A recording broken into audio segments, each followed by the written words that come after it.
პარტიულები საქართველოში პოლიტიკური პარტიულების გათავისუფლების საკითხი ვაჭრობის საგანი არ იქნება?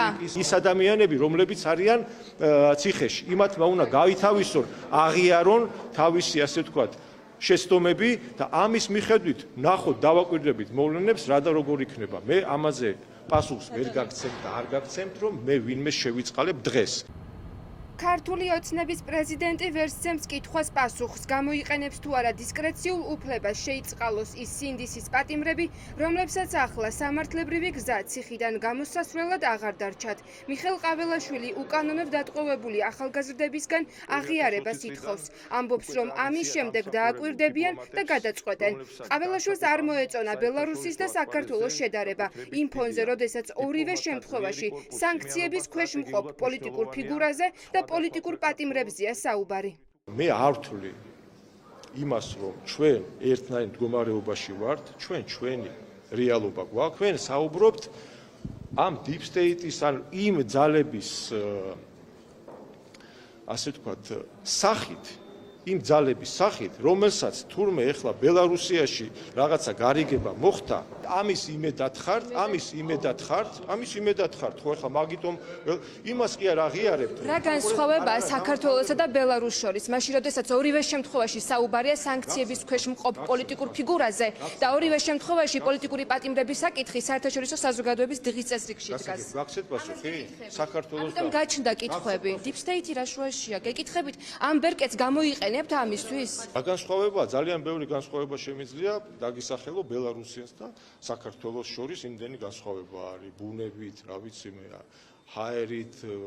გამოიყენებს თუ არა ბიძინა ივანიშვილი პოლიტიკური ვაჭრობის საგნად დატყვევებული ახალგაზრდების თავისუფლებას. კითხვა აქტუალურია ბელარუსის დიქტატორის ლუკაშენკოს ნაბიჯის შემდეგ. ბელარუსის პრეზიდენტმა 123 პატიმარი გაათავისუფლა. სანაცვლოდ ამერიკის შეერთებულმა შტატებმა ბელარუსისთვის კალიუმის ინდუსტრიაზე დაწესებული სანქციები მოხსნა. გათავისუფლებულ პირებს შორისაა ბელარუსელი ოპოზიციონერი მარია კოლესნიკოვა, რომელიც 2020 წლიდან პატიმრობაში იმყოფებოდა. გათავისუფლებულია ნობელის პრემიის ლაურეატი ალეს ბილიაცკიც. ასევე ვიქტორ ბაბარიკაც, ბანკირი, რომელიც 2020 წელს პრეზიდენტობისთვის აპირებდა კენჭისყრას. ახლა მე თავისუფალი ვარ, რა თქმა უნდა. იმის გათვალისწინებით, რომ 4.5 წელი ასეთ პირობებში გავატარე ციხეში, ეს შეგრძნება ჯერ კიდევ ბოლომდე გასაგები არ არის ჩემთვის. შეიძლება ითქვას, რომ ეს ნობელის პრემია არა მხოლოდ პირადად მე მომანიჭეს, არამედ ყველა ბელორუს აქტივისტს და მთელ ბელორუს ხალხს, რომელიც იბრძოდა და დღესაც იბრძვის დემოკრატიისთვის და ადამიანის უფლებებისთვის ბელარუსში და რომელიც განაგრძობს ამ ბრძოლას. მართალია, ეს ბრძოლა ჩვენთან მარტივი და იოლი არ არის. ათასობით ადამიანი ციხეში იჯდა და დღესაც აგრძელებს იყოფნას. ამიტომ ჩვენი ბრძოლა გრძელდება. პატიმრების გათავისუფლება გრძელ და რთულ მოლაპარაკებებს მოჰყვა, რომლებსაც ამერიკის შეერთებული შტატები უძღვებოდა. გაყვება თუ არა ლუკაშენკოს ამ გზას ბიძინა ივანიშვილი. ამერიკის შეერთებული შტატების სახაზინო დეპარტამენტმა ბიძინა ივანიშვილს სანქციები უკვე დაუწესა. პოლიტიკოსები არ გამორიცხავენ, რომ ოლიგარქს უდანაშაულო ადამიანების ტყვეობა სწორედ სანქციების გამოსასყიდად სჭირდებოდეს. საერთოდ არ გამორიცხავ, რომ ივანიშვილს მართლა უნდოდეს ტყვეებით ვაჭრობა. იმ ფონზე, რომ მას ეს უკვე ერთხელ გაუკეთებია უფრო მცირე მასშტაბში, მაგრამ თავარი განსხვავება აქ ბელარუსსა და საქართველოს შორის არის შემდეგი, რომ საქართველოსთან დაკავშირებით პოლიტიკა, ხედვა დასავლეთში არის ბოლომდე ჩამოყალიბებული. არავინ ივანიშვილს არ აპატიებს იმას, რასაც აპატიებენ ლუკაშენკოს. ეს ტყვეობა მხოლოდ და მხოლოდ იმ მიზნით არის გადაწყვეტილი და ამ მიზანს ემსახურება, რომელიც გულისხმობს ივანიშვილისთვის სანქციების მოხსნას. ცხადია, არავინ არ აპირებს ქვეყნის მომავლით ვაჭრობას. სანქციებს აქვს მნიშვნელოვანი სუსხავი ეფექტი და ამიტომ ვამბობდით ყოველთვის, რომ იზოლაციის პოლიტიკა, არაღიარებისა და დელეგიტიმაციის პოლიტიკა საგარეო ველზე. ეს არის ძალიან მნიშვნელოვანი ბრძოლის ბერკეტი, ისევე როგორც მშვიდობიანი დემონსტრაციები და აქციები. არსულს თუ გადავხედავთ და ზოგადად მის ბიოგრაფიას როგორ მოქმედებს ის, რომ ტყვეების აყვანის რეჟიმშია და შემდეგ სურს ამ ტაქტიკით რომ რაღაც გამოივაჭროს და თვითონ ჭყალებში დაალაგოს ურთიერთობა დასავლეთთან საკუთარი ფული და მისი ქონება იყოს უსაფრთხო, რადგან სხვა არაფერი არ აინტერესებს, შეიძლება ის ფიქრობდეს, რომ ხო რაღაც ეტაპზე მათ მოუწევთ ჩვენთან ლაპარაკი. როდესაც ბელარუსიც კი უფრო დემოკრატიულად გამოიყურება, ვიდრე საქართველო. ასე ეხმაურება საქართველოს მეხუთე პრეზიდენტი სალომე ზურაბიშვილი ლუკაშენკოს გადაწყვეტილებას. პოლიტიკის ექსპერტები ფიქრობენ, რომ ახლა საქართველოში ვითარება უფრო მძიმეა იმ ფონზე, როდესაც ყოველდღიურად ახალ რეპრესიულ კანონებს იღებენ. ქართულმა ოცნებამ ქვეყანას ყველა მეგობარი ჩამოაშორა.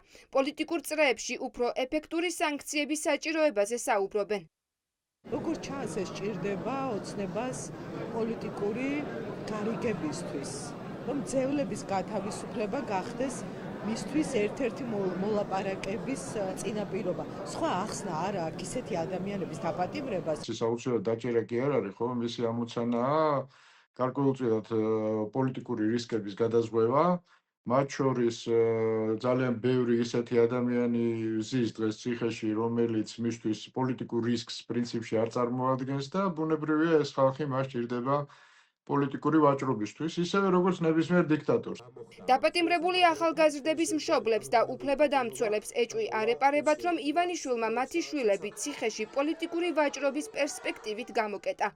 ელოდება მაინც რომ ძალიან მკაცრი და ესეთი ხისტი სანქციები განხორციელდება მის მიმართ და სწორედ ეს პოლიტიკური და სინდისის პატიმრები და ტყვეები დაჭირდება მაშინ რომ პირადი სანქციები ისაგან განთავისუფლდეს აი ამ ტყვეების გაცვლის საფუძველზე. ბიჭების დაკავების მომენტიდან მათ მიმართ წარდგენილი ბრალდება იყო იმდენად უსაფუძვლო, ძელვადიან პერსპექტივაში, როდესაც ჩვენ საუბრობდით პოლიტიკურ მოტივებზე და პოლიტიკურ მიზნებზე, მათ შორის ერთ-ერთ შესაძლებლობას განვიხილავდით იმას, რომ ვინმეს თავში შეიძლება დაბადებულიყო ისეთი არახუმანური აზრი, რომ ამ ადამიანების ბედით, თავისუფლებით და სიცოცხლით ვაჭრობით მიიღო გარკვეული პოლიტიკური ტიპის დივიდენდები. 2024 წლის 27 დეკემბერს შეერთებული შტატების სახაზინო დეპარტამენტმა სანქციები დაუწესა მილიარდერ ბიძინა ივანიშვილს. ივანიშვილს ბრალად დემოკრატიული ინსტიტუტებისთვის ძირის გამოთხრა, ადამიანის უფლებათა დარღვევა და საერთაშორისო კორუფცია ედება. მოსალოდნელია ბრიტანული სანქციებიც. ამიტომ ახლა ყველას აინტერესებს, რა გადაწყვეტილებას მიიღებს ბიძინა ივანიშვილი მიხეილ ყაველაშვილის ხელით.